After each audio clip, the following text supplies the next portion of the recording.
Welcome to the briefing at this new earlier time of 2 p.m. Well, this week marks the 40th anniversary of the Birmingham pub bombings by the IRA. On the 21st of November 1974, 2 bombs were set off at the Mulberry Bush and the Tavern in the town pubs. A third device fortunately failed to detonate. It was the second deadliest act of terrorism in England since the Second World War. 21 people were tragically killed and nearly 200 were injured. 6 people were falsely convicted and the perpetrators are yet to be brought to justice. I'm really pleased to say today that joining me in the studio is Julie Hambleton, who lost her sister Maxine in the attack and is a campaigner for justice for the 21. Thank you so much for coming in, Julie, today. It's important to mark this week again because it was on Monday of this week that it was the 40th anniversary. Tell us how you spent that day.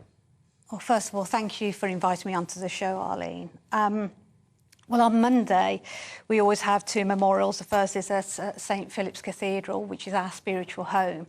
But then we have a second memorial at our brand new trees that has been put together with the huge work and thanks to the Birmingham Irish Association, where Maurice Malone, the CEO, and Network Rail have helped us to have a more permanent structure. And the 3 trees that was created by the artistic director to symbolise the 3 colours, the tricolour of the Irish flag.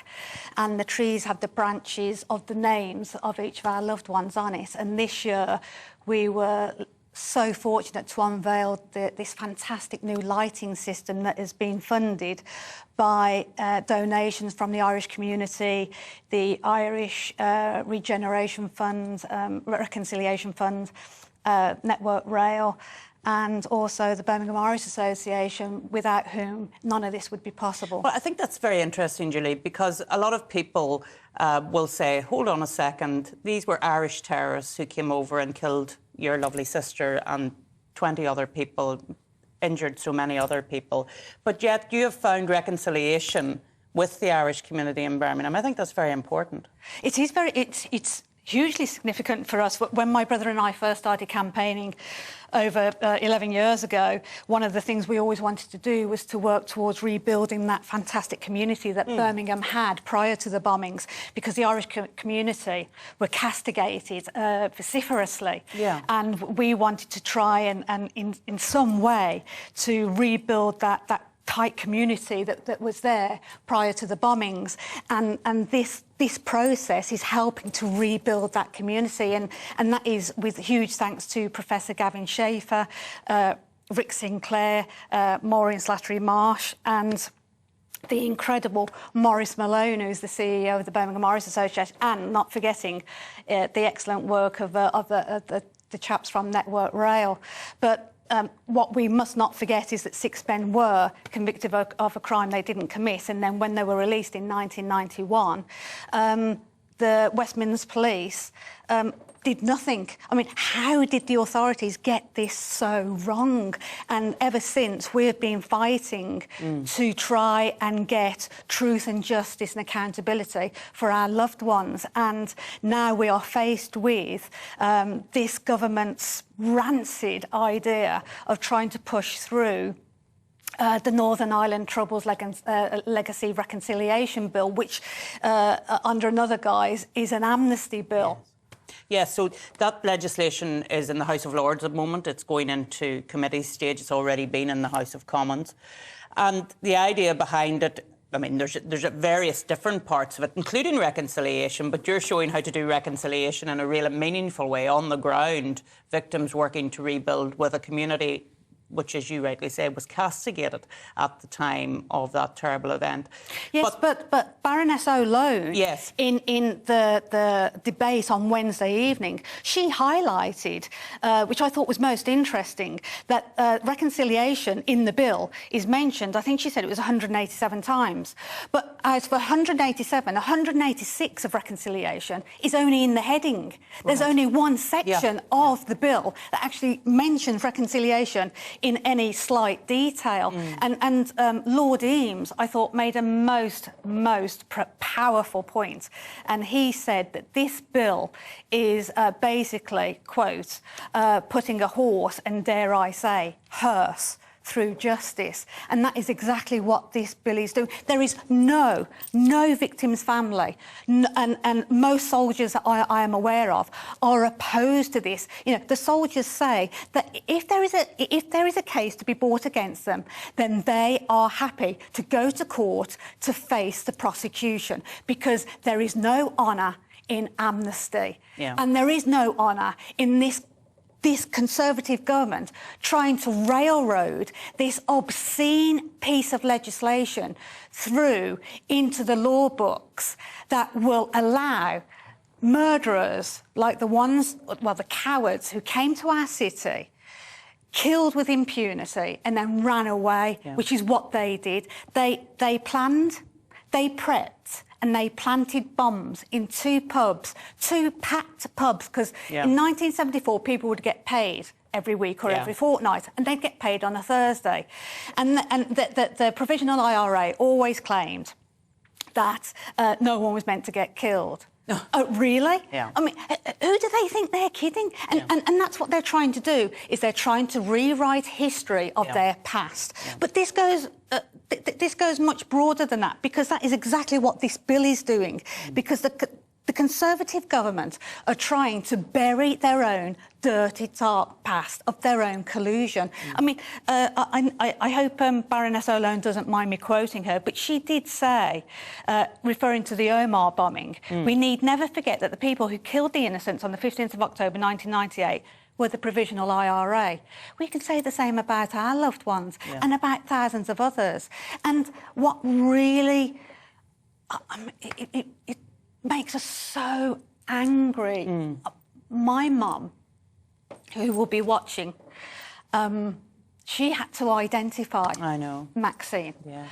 Who was only 18 at the time. She was only 18 on a cold, hard slab amongst all these other bodies. And we didn't know that. She only told us that recently in the past few years.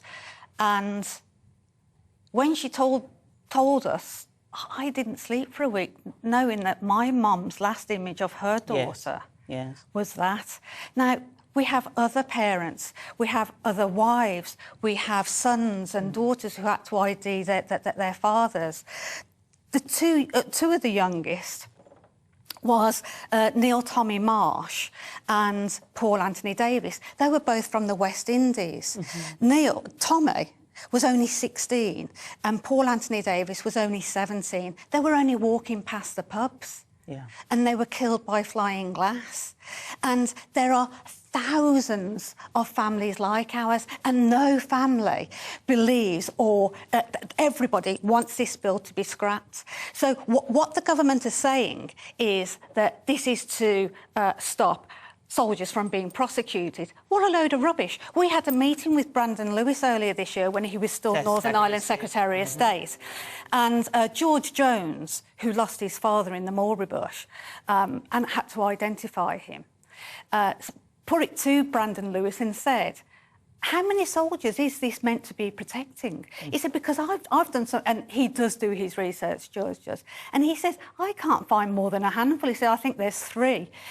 Well, when Brandon Lewis couldn't give him an answer, he said, I don't have those sort of figures at hand. He's the Northern Ireland Secretary of State, and he couldn't. And he's one of the ones who are railroading this in. He's one of the architects of this bill, allegedly. So let's think about this. 3,700 people were murdered. Allegedly, 70% of those were murdered by the Provisional IRA. So that equates to about 3,000. So this bill would give all of those terrorists, the paramilitaries on both sides, a green card to just continue on with their lives without ever facing any I just wanted to say, prosecution. yes, indeed, Julie, that just for our viewers and listeners who maybe aren't as au fait as you and I would be with what happened in the past and what is happening now, that this legacy bill, which has been debated in the House of Lords at this present moment in time, seeks to give immunity from prosecution to people who come forward and say that they committed acts in the past. The idea being that if they come forward and say that they have done these sorts of things, that then that's closure. That wouldn't be closure for you, I presume. Not that they would come forward anyway, in my opinion. I'm sure in your opinion too. Hypothetically speaking, let's say that they did come forward. They would never tell the truth. Who in their right mind would admit openly, whether they were going to get immunity or not, that they had murdered 21 people, or they had murdered 29 or 31 because there was a lady who was pregnant in Omar. Yes. And then you've got soldiers' families who's lost loved ones. They also want justice as well. You've got the Scottish 3 soldiers who were lured to their deaths. Then you've also got the likes of Cathy McIlvenny, whose sister was raped multiple times, and she was so badly beaten and left in a river that she had to have a closed coffin. You've got Raymond McCord Jr., who was lured to his death. He'd just come home 25 years ago on the 9th of November. It would have been his birthday yesterday. I believe he would have been 47. God bless him. He was lured to his death by friends. They pulled a shotgun on him. It didn't fire, it locked. So they killed him with concrete blocks. He had to have a closed coffin. And this government wants to give these murderers an immunity. If I may, can I just read out this quote? If you can, quickly. Thank you, Julie. Philip is Philip Campbell. He's the son of Joseph Campbell, who was an RUC officer who was killed by a state agent. And we've done an independent documentary that's we're showing about this obscene bill. And this is his quote from Philip. He put, "I offer you one name, Joseph Schutz. An obscure name, but this is a man who at 101 years old was convicted in June this year in connection with the deaths at a Nazi concentration camp nearly 80 years ago. The prosecuting lawyer at close of trial said, for those people, the death of a relative in such a terrible way was a screaming injustice, and this trial gave them peace and helped to turn injustice into justice. There you have it in a nutshell, exactly how justice should and can work. So there's basically, no Julie, time limit, no obstruction, and no amnesty. So no time limits on justice. And if you take away that hope for justice, you're taking away... Well, there's no statute of limitations on murder in this country. And the Murder Act has been in place since 1750 in this country. And they want to wipe away centuries-old legislation with this amnesty bill. It has got to be scrapped in its entirety. Julie. And I hope that you will support us in combating this and stopping this in the House of Lords now with your new peer review. Thank you so much, Julie, and thank you for coming down today. Well, I'm sure you'll agree that was a pretty powerful interview, and I'm delighted Julie could come and speak to us today. Coming up, I'll be speaking to GB News' London reporter Alice Porter